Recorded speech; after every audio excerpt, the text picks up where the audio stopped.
Pisces, my water babies, positive vibes, motivation, inspiration, elevation, love, light, positive energy, goodwill, peace and healing, abundance and prosperity all your way. Bad health is big business. I'm here to put them out of business. Head swelling, PTSD, stroke, anxiety, depression, mental illness, physical illness is at an all-time high, plaguing us at the age of an all-time low. I'm here to fix that. I'm here to heal that with my Fountain of Youth technique. But before that, please like, share, comment, subscribe. This page has been a blessing to you. Your word of the day is return to your heart. Return to your safe place. Return to the place that you love and do the activities that you love and make your heart sing and make you feel at home.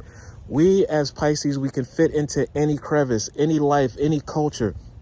We're water, but just fitting into any puzzle will not make your heart sing and soul glow. Sometimes it will agitate your water and actually make you seem like make you angry. Turn to a tsunami. And we do not want to drown the world just because we're trying to sustain.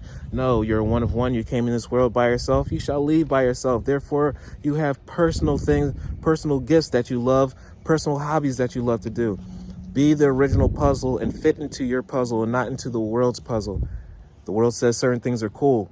It may not resonate with you. You've outgrown people, places, activity, experiences, and jobs. Now it's time to fit into where you feel comfortable. Stick with it and watch it blossoms a amazing reality for you that you're going to love yourself for doing and thank yourself for doing this. I breathe light and stick to the essentials of my soul. What is natural to you? What feels good to you? In the present moment, I calm my thoughts, I focus on my heart and find a space to be where light and greatness are, and I find peace in inner silence. Pisces, meditation, prayer life, getting out into the elements, taking nature walks, being near some water. These are superpowers that propel our positive energy and bring us to a state of bringing creativity and things that we love to do. Love one another, be kind to one another, love yourself, and I love you. I'll see you later.